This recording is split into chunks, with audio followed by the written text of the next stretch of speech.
It's a cold morning here in Kizbegi, but I think that's the beauty of this place, right? You come to a place like this away from the city because you want to enjoy new temperature, new weather, and that's exactly what's happening. Now I'm going to go to a place that's even colder than this. It's the Girgeti Trinity. It's at a height of 2,200 meters, and I've heard that the views from there are nothing short of spectacular. Of course, normal cars don't go there, so we've got ourselves two four-wheel drives. Now we're going to get in there and then go high up in the mountains. My only problem is that I'm feeling really cold because I don't have enough warm clothes, but I guess we have to manage somehow.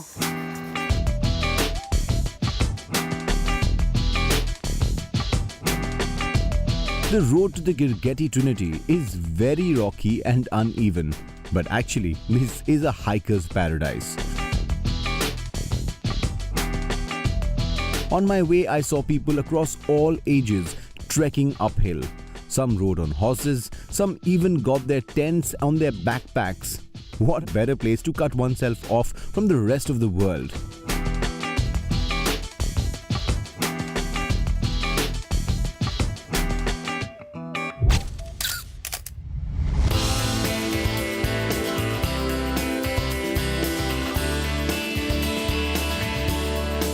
The Girgeti Trinity Church was built in the 14th century and is the only cross-cupola church in Heavy province. During the Soviet era, all religious services were prohibited, but the church remained a popular tourist destination.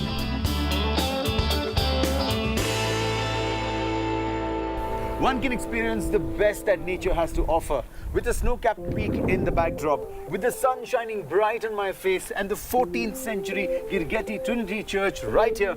This is a surreal experience.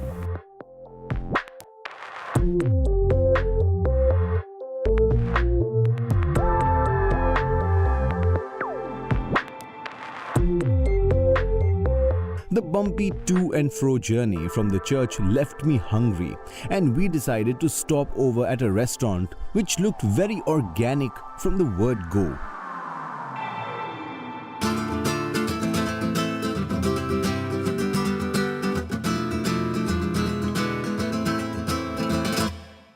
This is one of those really neat Georgian restaurants where you eat out in the fresh air at a picnic table.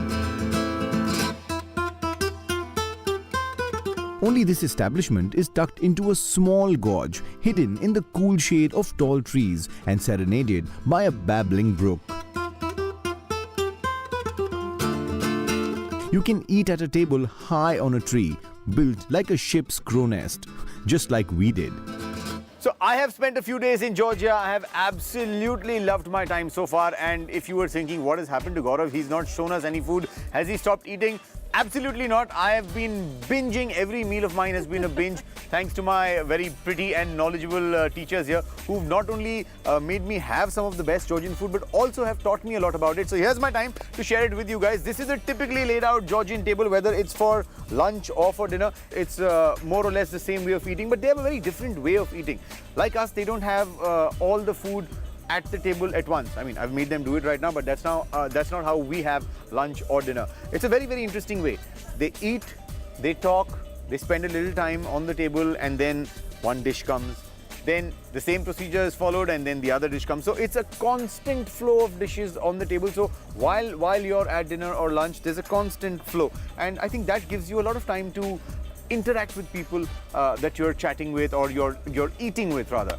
Quickly now, I'll take you through what we have on the table. Oh my God, this is so mouth-watering. I'm loving this. Okay, this is one of my favorite starters so far. This is like a cold meze.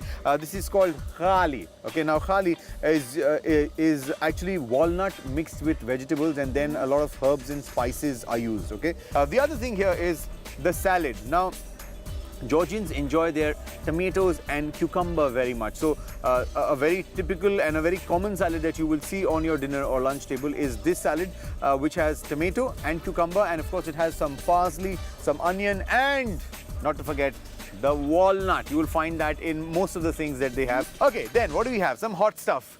We've got chicken. Now this is, again, you know, you'd have this sort of chicken in the Middle Eastern food as well. I don't know if I told you this, but I see a lot of similarity between the Middle Eastern food, sometimes even the Indian food, and of course what's served in Georgia. So this is the full chicken that's pressed and then fried. There is the beef kebabs, long, nice, juicy, succulent stuff there. And then of course there's the river trout. Georgians also have a lot of seafood, so that's a trout that they serve. That also is fried. And then what you see there, what looks like the margarita, or the cheese pizza, or the cheese manaish, is also it's got a very funny name. It's called khachapuri. Last thing before we start eating, both the women are very hungry. But before we start eating, Georgians love to have their food with lemonade. Okay, now they have different flavored lemonades. This is creamer, so this is like cream soda. That's what it tastes like. They've got others as well. One is lemon flavor, and then there's another. What's the grass one? Tarragon. Tarragon. They've got one flavored with tarragon as well. All of them are really nice. And after my little sermon that I've given here, I think we can eat now, ladies. And another culture here that the Georgians have is that they never drink without the toast. So the dinner table or lunch table conversations are always very interesting. So we're going to do that as well. And the person who's sitting at the head of the table is called Tamada. All right, and Tamada is, it's his job to raise a toast. So I'm going to raise a toast. Our toast for today is going to be to a great trip in Georgia. And this is the way of doing it. Come on, George! Okay, then let's start. Okay.